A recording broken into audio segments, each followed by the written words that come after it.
the next one is learning to code is very difficult. One needs to be fully committed to learn and succeed.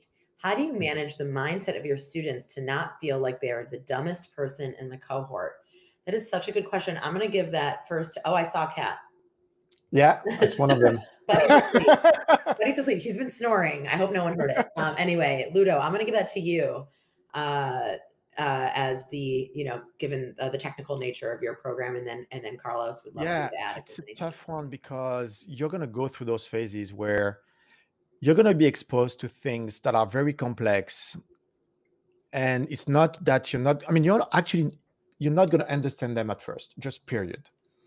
And it's going to take repetition. It's going to take practice. It's going to take, you applying and kind of building that muscle of understanding that concept to finally understand it. And so I am myself a coder, and I understand now things that I was doing 6 months ago. And I feel like, oh, that's why I was doing that. And so the techniques that I will give the person who's like, hey, how am I not feeling the dumbest in the room, is to just accept the fact that you're not going to understand straight away. And it's a tough one to tell someone or to actually internalize. And you've heard, in the coding bootcamp industry, people will tell you, trust the process. Yeah. And it's actually true. And if you can actually hang on to that and trust the process, then you're not going to feel dumb. You're going to know that, hey, maybe you're not getting it now, but you're going to get it in 3 months after practicing. It's just the nature of the beast. And one of the reason is the amount of knowledge that's out there is going to feel super overwhelming. And you're going to realize to understand that one thing, you actually need to understand 10 times as much surrounding it to really finally understand that one thing. And it's only when you're going to understand the full spectrum of, and I know I'm sounding scary right now, like it doesn't sound too appealing, but it's the reality. And the good news is after 5-6 months, you're going to start to feel way more comfortable. You're going to actually have experienced that progression of, I didn't get it, now I get it. Right. And you're going to feel more and more comfortable with that situation of being like, why don't I get it? Right.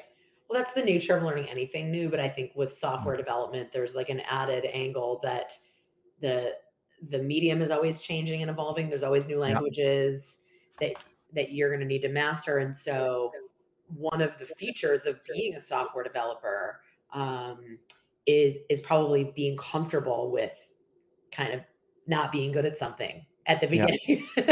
Because every time, it's like anyone who's learned a language, as soon as you open up the textbook to the first page, like you start at zero. And so how to develop it's a great analogy. Imagine you're learning French for the first time and all you do is learning, a book translation. And then we drop you in France and you have to form a sentence and you're like, I actually don't know anything. And that's pretty much what it feels. And then as soon as you're fluent, we take you over to Russia and we drop you there.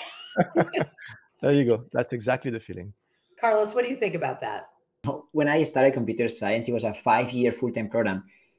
I didn't touch a computer in the first year. Literally. It was about zeros, right? Math and theory and all that stuff. And okay, but when am I going to program? And everyone's like, don't worry, we'll get there. But like, okay. So I'm glad that now there are more efficient paths to that. That's one. Now, the fact that there are more efficient paths doesn't mean that it's easy, right? Like getting a job in tech or as an engineer, it's hard. It requires commitment. And it's good that now at least you know your options, but there's no replacement for hard work and dedication. That's unfortunately the hard truth there. And that also applies to many other skills, of course. But I also have an additional perspective to this, which is, obviously I don't know the person who asked the question. What I would like to say is that for anyone looking to work in tech, yes, having a coding foundation will help, obviously, especially if you want to work as an engineer. But not all the tech jobs require coding. And if for some reason you don't feel that it's your passion, that's okay. Maybe there are other options out there in design, user research, marketing. There are many different options. So I have to say, having a technical background helped me in my career. Even though I don't code these days, I appreciate and I can connect with engineers in a certain way. But I also don't want to scare everybody and make them feel like the only path to work in tech is to be a master at Python, JavaScript, or whatever programming language comes next. Yeah, and the thing I would also add to that is, in terms of just referencing the language around being the dumbest person in a cohort, is that we're only as good as the questions we ask. And so one thing I think I've learned in my career is never be shy of what you don't know. Yeah. And you'll be shocked at how much people want to help you, especially teachers, people who are running schools, but probably also classmates and colleagues. There's a real camaraderie, I think, in this industry. And at the end of the day, if you're sitting there and you don't understand something, raise your hand. Raise your hand, because people want to help. And there's enough jobs out there in technology and in product for everyone. So it can be a collaborative and positive experience if you have get the confidence in yourself that you can ask the questions when things aren't clear.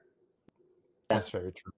I think asking questions and not being afraid of saying, I don't understand, can you please repeat it, is really powerful.